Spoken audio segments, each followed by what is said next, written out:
Hello students, good morning to all of you.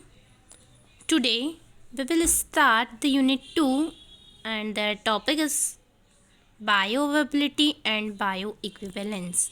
आज हम start कर रहे हैं यूनिट 2 का जो सेकंड टॉपिक हमारा रिमेन रह गया था वो हम स्टार्ट कर रहे हैं। वो टॉपिक है हमारा बायोअवेबिलिटी एंड बायोइक्विवेलेंस। ठीक है, अब सबसे पहले हमको पता होना चाहिए बायोअवेबिलिटी होती क्या है। तो हमने जैसे कि आपको बताया था कि बायोअवेबिलिटी क्या होती हैगी, the rate and extent of drug that reaches in systemic circulation is known as bioavailability. Bioavailability हम जनरल लैंग्वेज में बोलते हैं कि क्या होती है, कितने टाइम में कितनी ड्रग हमारे ब्लड के अंदर सिस्टमिक सर्कुलेशन में पहुंचती है और वहाँ जाकर वो एब्जॉर्प्शन करती है, उसको हम बोलते हैं बायोअवेबिलिटी बोलते हैं। एक जनरल वे में आपको पता होना चाहिए, मैं पहले भी बहुत बार डिस्कस कर चुकी हूँ कि बायोअवेबिलिटी क्या होती है। तो कितने टाइम में कितनी ड्रग हमारी कहाँ पे एब्जॉर्ब होती हैगी, अनचेंज ड्रग हमारे एब्जॉर्प्शन करती हैगी कोई भी डोजेज फॉर्म में, वो कहलाती है हमारी बायोअवेबिलिटी हम कहते हैं। ओके, इसको हम डिटेल में डिस्कस करेंगे। अभी तक हमने जनरल वे में पढ़ा था बायोअवेबिलिटी क्या होता है डोजेज फॉर्म की कैसे पता करते हैं। ओके, आज हम डिस्कस कर रहे हैं पूरा डिटेल एक्सप्लेन चैप्टर है, यूनिट है हमारा सेकंड, उसके अंदर हम डिस्कस कर रहे हैं बायोअवेबिलिटी। ओके, फर्स्टली इंट्रोडक्शंस हम देख रहे हैं बायोअवेबिलिटी क्या होती है।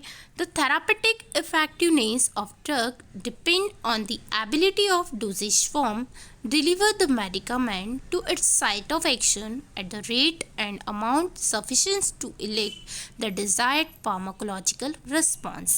हम क्या देखते हैं इसके अंदर, सबसे थेरापेटिक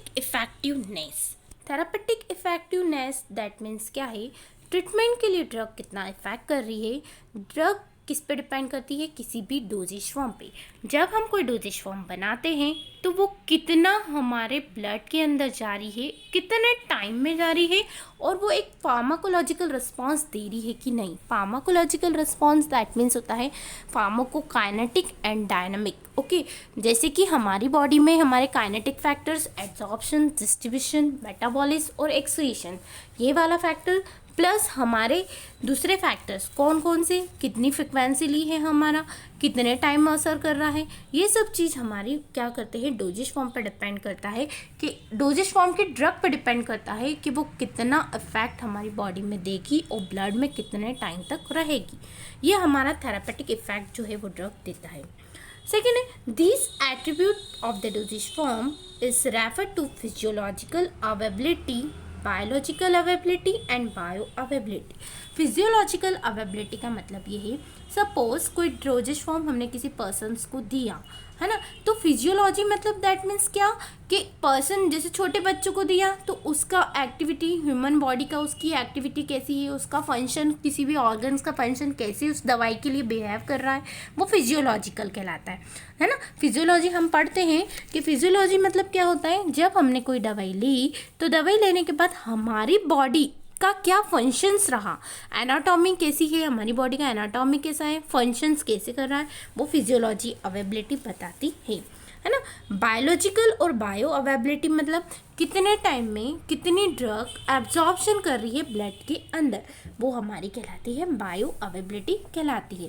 तो ये सब चीज़ डिपेंड करता है, एक डोजेज फॉर्म के ऊपर डिपेंड करता है कि एक डोजेज फॉर्म के अंदर जो ड्रग है वो कितनी देर हमारी ड्रग हमारी ब्लड के अंदर रहेगी और कितना वो एब्जॉर्प्शन करेगी और कितने टाइम में वो बाहर हो जाएगी। ओके, सेकेंडली हम देखते हैं, सेकेंड पॉइंट है, it is defined as rate and extent of absorption of unchanged drug from its dosage form. It is defined. rate का मतलब क्या होता है, हम रेट, ये वाला रेट जो है वो क्या होता है, रेट मतलब होता है हमारा टाइम होता है। ओके, रेट दैट मीन्स और टाइम, कितने टाइम में कितना अमाउंट, कितने टाइम में कितना अमाउंट हमारा एब्जॉर्ब करेगा unchange drug from its dosage form. हमने दवाई ली तो ड्रग हमारी बॉडी में गई, जब वो कोई चेंजेस नहीं हुआ उसका, न तो डिस्ट्रीब्यूशन हुआ है, न उसका मेटाबॉलिज्म हुआ है, न ही उसका एक्सक्रीशन हुआ है, उसके पहले हमारी ड्रग कितना एब्जॉर्ब कर रही है अनचेंज फॉर्म में, वो उसकी कहलाती है डोजेज फॉर्म की क्या कहलाती है, बायो अवेबिलिटी कहलाती है। डोजेज फॉर्म के अंदर क्या कंटेंट होता है, ड्रग होता है, तो पर्टिकुलर ड्रग की बायो अवेबिलिटी हम क्या करते हैं, मेजर करते हैं सिस्टमिक सर्कुलेशन के अंदर, ब्लड के अंदर। ओके, आपको ये क्लियर हुआ क्या होता है bioavailability. Then next come from the factors affecting of bioavailability. कौन कौन से फैक्टर्स जो हैं वो बायो अवेबिलिटी को अफेक्ट करते हैं। तो first one is a pharmaceutical factors. पहला जो फैक्टर्स होता है वो हमारा क्या कहलाता है, फार्मास्यूटिकल फैक्टर्स। फार्मास्यूटिकल के अंदर हमारे जितने भी हमारे फिजियोकेमिकल कैरेक्टरिस्टिक्स होती है ड्रग और डोजेज फॉर्म की, वो सब हम इसके अंदर डिस्कस करते हैं। अब हमने फार्मास्यूटिकल फैक्टर्स एब्जॉर्प्शन में भी पढ़ा है, डिस्ट्रीब्यूशन में भी पढ़ा है, मेटाबॉलिज्म में भी पढ़ा है, देन एक्सक्रीशन में भी हमने डिस्कस किया है। तो फार्मास्यूटिकल फैक्टर्स के अंदर हमारे क्या चीज़ आती है, physicochemical properties of drug and dosage form. Physical और केमिकल प्रॉपर्टी आ जाती है, जैसे कि हमारा मेल्टिंग पॉइंट हो गया, सॉल्युबिलिटी हो गया है, उसके बाद हमारा डिसोसिएशन कांस्टेंट, पार्टीशन कोएफिशिएंट्स, ये सब चीज़ जो है हमारे किसमें आ जाता है, फार्मास्यूटिकल फैक्टर्स के अंदर आता है। सेकेंड फैक्टर्स है हमारे patient related factors. Patient related factors भी हमने पहले डिस्कस कर चुके हैं एब्जॉर्प्शन के अंदर। तो पेशेंट रिलेटेड फैक्टर्स में क्या क्या चीज़ आता है, जैसे कि कोई ड्रग हमारी छोटा बच्चा है तो उसको ड्रग कहाँ एब्जॉर्प्शन कर रही है, यदि हेल्दी पर्सन है, यदि उसने कुछ मील ले रखा है, या हो सकता है उसने कुछ हैवी मटेरियल उसने क्या कर रखा है, खाया है, फूड इंटैक्ट किया है, तो उस पर डिपेंड करता है कि पेशेंट्स कैसा है, या उसे कोई ऑलरेडी पहले से कोई डिजीज़ है, तो वो भी एक फैक्टर अफेक्ट करता है कि उसको हम ड्रग देंगे तो वो ब्लड में एब्जॉर्प्शन लेट करेगी, जल्दी करेगी। ये चीज़ फैक्टर्स अफेक्ट करते हैं पेशेंट से related factor. Third one is हमारा है रूट ऑफ एडमिनिस्ट्रेशन। रूट का मतलब होता है लेने का तरीका। ओके, यदि हम पैरेंट्रल ले रहे हैं, पैरेंट्रल दैट मीन्स होता है इंजेक्शंस के थ्रू हम ले रहे हैं। इंजेक्शन में भी हम आईवी इंट्रावेनस के ले रहे हैं, इंट्रामस्कुलर ले रहे हैं, किसके थ्रू हम डोजेज फॉर्म ले रहे हैं, वो भी एक फैक्टर्स अफेक्ट करता है। और रूट ऑफ एडमिनिस्ट्रेशन में पैरेंट्रल हो सकता है, ओरल कैविटी के थ्रू ले रहे हैं, या हम टॉपिकली थ्रू ले रहे हैं, या रेक्टल के थ्रू ले रहे हैं, किसके थ्रू हम डोजेज फॉर्म ले रहे हैं, ये फैक्टर्स हमारे रूट ऑफ एडमिनिस्ट्रेशन के अंदर अफेक्ट करते हैं। ओवरऑल ये तीनों फैक्टर्स जो होते हैं ये हमारी किस चीज़ को चेंजेस करते हैं, बायो अवेबिलिटी को ये क्या करता है, चेंजेस करता है। और एक चीज़ और मैं बता देती हूँ आप लोगों को कि सबसे पहले जो बायो अवेबिलिटी होती है ना, 100% जो बायो अवेबिलिटी होती है वो किस केस में होती है, हमारी पैरेंट्रल में भी और इंट्रावेनस इंजेक्शंस के केस में 100% बायो अवेबिलिटी हमारे ब्लड के अंदर होती है। बाय क्यों होती है, बिकॉज ऑफ डायरेक्ट ब्लड, है ना, क्योंकि हमारी जो ड्रग होती है वो काय में जाती है, काय में एडमिनिस्ट्रेट करते हैं हम डायरेक्टली ब्लड के अंदर, तो हमारी ड्रग 100% क्या होती है, अवेलेबल होती हैगी किसके अंदर, ब्लड के अंदर। तो 100% बायो अवेबिलिटी पैरेंटल के केस में होती है। देन उसके बाद ओरल में होती है। ओरल में क्या होता है, 100% क्यों नहीं होती है, क्योंकि ड्रग क्या हो जाती है, मेटाबोलाइज्ड हो जाती है, उसको एंजाइम्स मेटाबोलाइज कर देते हैं, जिसकी वजह से ड्रग हमारी 100% ब्लड के अंदर नहीं पहुंचती है। इसलिए हमारी 100% बायो अवेबिलिटी ओनली फॉर काय के अंदर होती हैगी, पैरेंट्रल आईवी इंजेक्शंस के थ्रू होती है। ठीक है, तो ये हमको समझ में आया, आपको समझ में आया क्या चीज़ होता है, बायो अवेबिलिटी के फैक्टर्स क्या चीज़ एक्सप्लेन करते हैंगे। ओके, अब next comes from the different types of terminologies. कुछ टर्मिनोलॉजीज है जो बायो अवेबिलिटी के अंदर हम जनरली यूज़ करेंगे, तो वो टर्मिनोलॉजीज हमने डिस्कस की हैगी। Okay, first one is a bioavailable dose. Bioavailable dose क्या होता है, the dose available to the patients. हमने सपोज 500 mg ड्रग दिया है पेशेंट को, तो उसकी बॉडी के अंदर कितना अवेलेबल हुआ है, जैसे कि हमने 500 लिया है, ओरल के थ्रू हमने 500 mg ड्रग लिया है, तो कुछ सपोज 50 mg ड्रग जो है वो मेटाबोलाइज्ड हो गई, 500 में से 50 mg क्या हो गई, मेटाबोलाइज्ड हो गई। जो ड्रग मेटाबोलाइज्ड हो गई मतलब वो हमारी बॉडी के लिए कुछ काम की नहीं रही, दैट मीन्स वो 450 mg जो ड्रग है वो हमारी बॉडी के अंदर अवेलेबल हुई है, that is known is bio available dose, उसको हम बोलते हैं बायो अवेलेबल डोज। ठीक, सेकेंड है सिस्टमिक अवेबिलिटी। सिस्टमिक का मतलब होता है ब्लड की अंदर अवेलेबल होना। तो the amount of drug that reaches in systemic circulation, bioavailability का ही जो सिस्टेमिक अवेबिलिटी होती है वो क्या होती है, जब ड्रग हमारी ब्लड के अंदर पहुंच जाती है, that is known as systemic availability कहलाती है। Third one is a bioavailable fractions बोला है। ओके, क्या बोल रखा है, बायो अवेलेबल फ्रैक्शन। फ्रैक्शंस का मतलब होता है x अपॉन y के फॉर्म में ड्रग अवेलेबल होना, that is known as fraction. Fraction मतलब कुछ अमाउंट, प्रोपोर्शंस जिसे बोलते हैं ना, वो होता है हमारा फ्रैक्शन। 4 प्रोपोर्शंस 2 या 2 प्रोपोर्शंस 5, दैट मीन्स फ्रैक्शंस होता है ना। Bio available fraction it is denoted by capital F। इसको हम डिनोट करते हैं किससे, F से डिनोट करते हैं। ये क्या होता है, fraction of administered dose that enter in systemic circulation.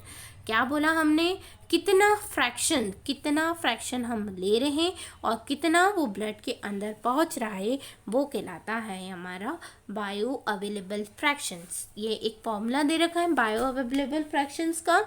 Administered dose हमने लिया है, जैसे कि 500 mg की कोई दवाई ली है और हमारे ब्लड के अंदर कितनी अवेलेबल हुई है, वो कहलाता है हमारा बायो अवेलेबल फ्रैक्शंस कहलाता है।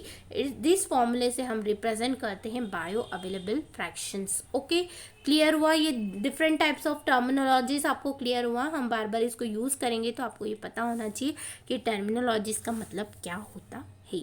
Okay, next we will come to the objectives of bioavailability study. क्या एम रहता है हमारा बायो अवेबिलिटी स्टडी, हम क्यों करते हैं, हमारा मेन एम क्या है, क्या ऑब्जेक्टिव्स है जिसकी वजह से हम क्या करते हैं, बायो अवेबिलिटी स्टडी हम डिस्कस करते हैं। ओके, तो first one is bioavailability study का जो मेन एम है वो है हमारा primary stage of development of suitable dosage form new drug entity to obtain evidence to its therapeutic utility. सबसे मेन जो एम होता है हमारा डेवलपमेंट, फॉर प्रोडक्ट डेवलपमेंट हम क्या करते हैं, सपोज जब हम रिसर्च में जाते हैं, रिसर्च एंड डेवलपमेंट में जब हम जाते हैं तो हम वहाँ क्या करा जाता है, डोजेज फॉर्म को, न्यू डोजेज फॉर्म, जो सपोज कोई न्यू ड्रग है ना, जैसे कि हमारा पैरासीटामोल है, वो हमारी ड्रग, हमारी पैरासीटामोल जो है वो टैबलेट के फॉर्म में भी अवेलेबल है, वो सस्पेंशन के फॉर्म में भी अवेलेबल है, वो पैरेंटल के फॉर्म में भी अवेलेबल है। यदि ड्रग हमारी पैचेस के फॉर्म में, ट्रांसडर्मल पैचेस के फॉर्म में अवेलेबल नहीं है ना, ड्रग तो हमारी ऑलरेडी पहले से है सरी, पर उसका कोई न्यू डोजेज फॉर्म डेवलप नहीं है, उस केस में हम क्या करते हैं, बायो अवेबिलिटी स्टडी डिस्कस करते हैं। ये कब होगा, जब हमें क्या होगा, नॉलेज होगा। ओके, डेवलपमेंट करना सुटेबल डोजेज फॉर्म में, हमको कोई न्यू ड्रग को हमको एक नए डोजेज फॉर्म में कन्वर्ट करना और उसकी बॉडी में अवेबिलिटी है कि नहीं ये पता करने के लिए हम क्या करते हैं, बायो अवेबिलिटी स्टडी भी कर सकते हैं। जैसे कि एक एग्जांपल मैं देती हूँ आपको, जैसे कि हमारा बहुत सारी न्यू रिसर्च होती हैं, नए नए रिसर्च डेवलपमेंट्स होते हैं, उस रिसर्च डेवलपमेंट में हमको नहीं पता होता है कि हम उस ड्रग के बारे में क्या जानते हैं। हमको जब तक हम क्या नहीं करेंगे, पेशेंट्स पे ट्रायल्स नहीं करेंगे, तो हम नहीं पता कर सकते हैं कि वो ड्रग हमारी बॉडी में कितनी अवेलेबल है या नहीं है। तो हम कोई भी न्यू ड्रग को एक डेवलप कर रहे हैं डोजेज फॉर्म में, तो हम बायो अवेबिलिटी स्टडी के थ्रू हम क्या कर सकते हैं, उसको पता कर सकते हैं। सेकेंड है determinations of influence factors affecting of drug absorption. दूसरा, हमने क्या करा, एक डोजेज फॉर्म बना लिया, न्यू डेवलपमेंट कर लिया डोजेज फॉर्म, फिर हम उसको पता करेंगे कि वो बॉडी में एब्जॉर्प्शंस कर रहा है या नहीं है। तो हम बॉडी में एब्जॉर्प्शंस करने के लिए हम क्या करेंगे, इन विट्रो स्टडी करेंगे। ठीक है, हम ये वाली स्टडी हम बॉडी के अंदर नहीं देखेंगे, हम किसी एनिमल्स पे ट्राई करेंगे, इन एब्जॉर्प्शन करवा रहे हैं, हम एब्जॉर्प्शन देख रहे हैं, तो कौन कौन से फैक्टर्स अफेक्ट करेंगे, मेल्टिंग पॉइंट कर सकता है, सॉल्युबिलिटी कर सकता है, उसका सॉल्ट फॉर्मेशन कर सकता है, लिपोफिलिक ड्रग है, हाइड्रोफिलिक ड्रग है, ये सब चीज़ फैक्टर्स अफेक्ट करेगा। तो ये हम क्या करते हैं, हम देखते हैं कि एब्जॉर्प्शन पे कौन कौन से फैक्टर्स अफेक्ट कर रहे हैं। थर्ड वन है development of new formulation of existing drug. Existing का मतलब होता है बेटा पहले से जो ड्रग हमारे मार्केट में अवेलेबल है। जैसे कि अभी बताया पैरासीटामोल मार्केट में तो अवेलेबल है, पर उसका नया डोजेज फॉर्म हमको डेवलपमेंट करना है, न्यू फॉर्मुलेशंस डेवलपमेंट करना है, तो वो हमारा किस में आ जाएगा, development of new formulation existing drug, वो भी हमारे किसके अंदर आ जाएगी, बायो अवेलेबिलिटी स्टडी के अंदर आ जाएगी। ओके, नेक्स्ट है हमारा control of quality of drug product during early stages marketing in order to determine influence processing factor storage stability of drug absorption. Control the quality of drug product, हमको quality को control करके रखना है। कैसे quality control होगी हमारी products की, जैसे कि हम स्टोरेज कर रहे हैं, स्टोरेज ड्यूरिंग स्टोरेज ख़राब तो नहीं हो रहा है, स्टेबिलिटी है कि नहीं उस प्रोडक्ट की, तो भी हम बायो अवेलेबिलिटी से हम क्या कर सकते हैं, स्टडी से पता कर सकते हैं ड्रग स्टेबल है या स्टोरेज कंडीशन में भी वो स्टेबल है या नहीं है। ओके, नेक्स्ट है comparison of availability of drug substance different doses form, same doses form different manufacturing. देखिए अब आपने देखा होगा पैरासीटामोल अलग अलग कंपनी बनाती है, कोई सिप्ला बनाती है, कोई जेनेरिक भी मिलती है, सिप्ला हमारी पैरासीटामोल जेनेरिक भी मिलती हैगी और हमारे पेटेंट्स भी मिलते हैं। कोई सिप्ला कंपनी बना रही है, कोई छोटी मोटी जो एमएनसी कंपनी नहीं है वो भी बना रही है पैरासीटामोल ड्रग। बट हम क्या करते हैं, ब्रांड ड्रग हम खरीदते हैं। क्यों? क्योंकि वो ज़्यादा क्या होती है, इफेक्टिव होती है। तो लिखा है कंपैरिजन, हम उनकी कंपैरिजन करें, गवर्नमेंट की कंपैरिजन ड्रग्स करें और अदर हम प्राइवेट कोई कंपनी जिसमें सिप्ला वगैरह ऐसी कोई कंपनी है, मायलन वगैरह यदि ड्रग बना रही है, तो हम क्या करते हैं, ब्रांड खरीदना ज़्यादा वो समझते हैं, क्योंकि ब्रांड जो है वो साइड इफ़ेक्ट्स नहीं देती है और उसका एक प्रूफ रहता है, गवर्नमेंट का भी प्रूफ रहता है, बट वो ज़्यादा इफेक्टिव नहीं होती गवर्नमेंट्स वाली ड्रग्स। और हमारी सेफ्टी इफिकेसी के अकॉर्डिंग भी हम बात करें तो ज़्यादा हमारी डिपेंड नहीं करती। और डिफरेंट मैन्युफैक्चरिंग हो सकता है, टैबलेट की बात कर रहे हैं तो कहीं टैबलेट वेट ग्रेनुलेशन मेथड से बना है, कहीं डायरेक्ट कंप्रेशन से बना है, तो ये सब चीज़ भी हमको डिपेंड करती है कि हमारा फैक्टर्स क्या है। ओके, ये सब मेन एम होते हैं, हमारे ऑब्जेक्टिव्स होते हैं, जिसकी वजह से हम बायो अवेलेबिलिटी स्टडी हम क्या करते हैं, डिस्कस करते हैं। ओके, ये आपको क्लियर हुआ क्या चीज़ होता है। नेक्स्ट हम स्टार्ट कर रहे हैं in vivo bio availability design, है ना। देखिए बायो अवेलेबिलिटी किस तरीके से हम डिस्कस करते हैं, तो बायो अवेलेबिलिटी दो टाइप की हम डिस्कस कर सकते हैं, एब्सोल्यूट बायोअवेलेबिलिटी और सेकंड वन होता है हमारा relative bio availability. Absolute bioavailability को हम कैसे डिनोट करते हैं, कैपिटल एफ से डिनोट करते हैं, ठीक है। एब्सोल्यूट को हम कैपिटल एफ और सबस्क्रिप्ट में हम लिखते हैं एफ ए। ओके, हम क्या करते हैं, इसका जो सिंबल है वो कैपिटल एफ है, इससे हम डिनोट करते हैं। अब होता क्या है एब्सोल्यूट बायोअवेलेबिलिटी में, मतलब when the systemic availability of drug administered orally determine comparison IV administered। हम एब्सोल्यूट बायोअवेलेबिलिटी को हमेशा किससे कंपैरिजन करेंगे, ओरल को कंपैरिजन करेंगे, काई से हम कंपैरिजन करेंगे, इंट्रावेनस से करेंगे, वो बायो अवेलेबिलिटी कहलाएगी, हमारी एब्सोल्यूट बायो अवेलेबिलिटी कहलाएगी। क्लियर हुआ।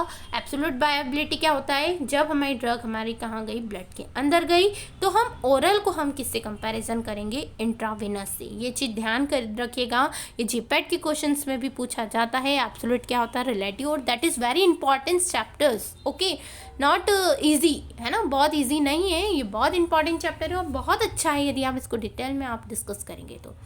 एब्सोल्यूट बायोअवेलेबिलिटी क्या होती है, जब हम ड्रग ओरल को लेके हम किससे कंपैरिजन करते हैं, आईवी से कंपैरिजन करते हैं, वो बायोअवेलेबिलिटी कहलाती है, एब्सोल्यूट बायोअवेलेबिलिटी कहलाती है। इसको हम डिनोट करते हैं कैपिटल एफ से डिनोट करते हैं। This is used to characteristic drug inherent absorption property extravascular site. इसकी हम इनहेरेंट एब्जॉर्प्शन प्रॉपर्टी हम एक्स्ट्रावैस्कुलर से देखते हैं। एक्स्ट्रावैस्कुलर का मतलब होता है ओरल के थ्रू हम देखते हैं इसकी बायो अवेलेबिलिटी, किसके कंपैरिजन में, आईवी के कंपैरिजन में। आईवी डोज इज सिलेक्टेड, इसका एक फॉर्मूला होता है, ये आप अच्छे से लर्न कर लीजिएगा। IV dose selected as a standard, IV को हम स्टैंडर्ड मानते हैं और उसके कंपैरिजन में हम क्या देते हैं, ओरल ड्रग देते हैं। है ना। आईवी मतलब इंजेक्शन दिया ब्लड के अंदर, मतलब 100% बायो अवेबिलिटी है। 100% को हम कंपैरिजन करते हैं किससे, ओरल से कंपैरिजन करते हैं, और ओरल 100% बायो अवेबिलिटी नहीं देता है। तो उसको हम एक उसका जो फॉर्मूला है एब्सोल्यूट बायोअवेबिलिटी का वो ये है, AUC और स्क्वायर ब्रैकेट के बाहर लिखा है ओरल अपॉन में डी हमारा दे रखा है डी, और आईवी दे रखा है, और नीचे हमारा AUC IV और डी ओरल। देखिए AUC का मतलब होता है, हमने पहले डिस्कस कर रखा है, एरिया अंडर द कर्व। हम जब क्या करते हैं, कर्व बनाते हैं, ये हम एक नेक्स्ट लेक्चर में आपको और एक बार डिस्कस कर दूंगी। इस टाइप का जो कर्व बनता है किस किस के बीच में, कंसंट्रेशन के बीच में और टाइम के बीच में जब कर्व बनता है, तो ये जो कर्व बनता है ये पूरा जो पार्ट कहलाता है, ये कहलाता है हमारा AUC कहलाता है, एरिया अंडर द कर्व कहलाता है। ओरल की कंपैरिजन में हम डी जो होता है वो डोज की बात कर रहे हैं, हमने डोज कितना दिया है, आईवी में कितना दिया है और ओरल में कितना अवेलेबल हुआ है, ये हमारी कहलाती है एब्सोल्यूट बायो अवेबिलिटी कहलाती है। तो ये फॉर्मूला आप ढंग से इसको लर्न कर लीजिएगा, it is very necessary and it is very important. Okay, देखिए नेक्स्ट हम आ जाते हैं रिलेटिव बायो अवेबिलिटी। हम उस पे आते हैं, हम किस पे आते हैं, रिलेटिव बायो अवेबिलिटी के अंदर हम आते हैं। Relative bioavailability it is denoted by capital F और सबस्क्रिप्ट में R रहता है। इसको हम किससे कंपैरिजन करते हैं, when the systemic availability of drug after oral administration compared oral standard. हम जब इसको ओरल हम ले रहे हैं और ओरली हम क्या कर रहे हैं, इसको कंपैरिजन कर रहे हैं कि किससे, हम एक स्टैंडर्ड, दोनों चीज़ ओरल ही रहेगी, इसमें आईवी का कोई रोल नहीं रहेगा, बट स्टैंडर्ड भी हम ओरल को मानेंगे और डोज भी हम किसको मानेंगे, ओरल को मानेंगे। इस तरीके से हमारी रिलेटिव बायोअवेबिलिटी को हम डिनोट करते हैं। और दोनों ही हमारी एब्सोल्यूट बायोअवेबिलिटी और रिलेटिव बायोअवेबिलिटी को हम हमेशा किससे एक्सप्लेन करते हैं, परसेंटेज के फॉर्म में निकालते हैं। ओके, सिंपल हम नहीं निकाल सकते, परसेंटेज के फॉर्म में हमारा एब्सोल्यूट बायोअवेबिलिटी और रिलेटिव बायोअवेबिलिटी हम यूज़ करते हैं। अब इसका हम फॉर्मूला देख लेते हैं कि इसका फॉर्मूला क्या होता है हमारा रिलेटिव बायोअवेबिलिटी का। तो हमने अभी बात किया है, रिलेटिव बायोअवेबिलिटी को हम डिनोट करते हैं, हम किससे डिनोट करते हैं, FR से डिनोट करते हैं। AUC टेस्ट वर्सेस स्टैंडर्ड, ये जो साइन है हमारा, ये साइन जो है वो मल्टीप्लिकेशंस का है। ओके, ये जो साइन है, ये डॉट वाला जो साइन है, ये हमारा मल्टीप्लिकेशन का है। AUC टेस्ट और D स्टैंडर्ड, हमारा टेस्ट रहता है और एक स्टैंडर्ड होता है। एक स्टैंडर्ड को हम क्या करते हैं, लेके चलते हैं, बट इसमें क्या रहता है, ओरल ही केस रहता है, इसमें आईवी का कोई रोल नहीं होता। स्टैंडर्ड को हम कंपैरिजन करते हैं टेस्ट से, ठीक है। ये वाली चीज़ जो होती है हमारी रिलेटिव बायो अवेबिलिटी के अंदर आता है, ठीक है। ये कुछ हमारे कुछ एडवांटेजेस डिसएडवांटेजेस है वो हम डिस्कस कर लेते हैं, है ना। बाकी हमको नहीं लिखना है, ये हमको डिस्कस करा हुआ है, PDF के फॉर्म में हमने साइन किया है, ये अच्छे से आप डिस्कस करिएगा। और यदि किसी को डाउट है तो वो मुझसे कभी भी पूछ सकता है। Next we will start next topic, very important is the measurement of bioavailability. किस किस तरीके से हम बायो अवेबिलिटी को हम मेज़र कर सकते हैं। दो मेथड होती है, हम इसको नेक्स्ट लेक्चर में हम डिस्कस करेंगे, पर सुपरफिशियली हम इसको देख लेते हैं। मेजरमेंट ऑफ बायो अवेबिलिटी, दो method, first one is a pharmacokinetic method and second one is a pharmacodynamic method. दो मेथड होती है, एक होती है फार्माकोकाइनेटिक, सेकंड होती है फार्माकोडायनामिक होती है। फार्माकोकाइनेटिक मेथड को हम इनडायरेक्ट मेथड बोलते हैं, फार्माकोडायनामिक मेथड को हम डायरेक्ट मेथड बोला जाता है। ओके, फार्माकोकाइनेटिक मेथड में प्लाज्मा लेवल स्टडी होती हैगी और यूरिनरी, है ना। फार्माकोकाइनेटिक मतलब एब्जॉर्प्शन होना, डिस्ट्रीब्यूशन होता, मेटाबॉलिज्म होता और एक्सक्रीशन होता है। अब प्लाज्मा लेवल, प्लाज्मा मतलब ब्लड के अंदर हम पता कर रहे हैं। दूसरा, हमारी ड्रग कहाँ होती है, एक्सक्रीशन होती है ना। एक्सक्रीशन हमारी कहाँ होगी, ड्रग यूरिनरी के थ्रू हमारी ड्रग क्या होगी, एक्सक्रीशन होगी। तो इस स्टडी को हम क्या बोलते हैं, फार्माकोकाइनेटिक, है ना। तो एब्जॉर्प्शन, डिस्ट्रीब्यूशन, मेटाबॉलिज्म और एक्सक्रीशन ब्लड के अंदर जो स्टडी हो रही है वो इनडायरेक्ट स्टडी कहलाती है। और ब्लड के बाहर study, that means acute pharmacological response and therapeutic response.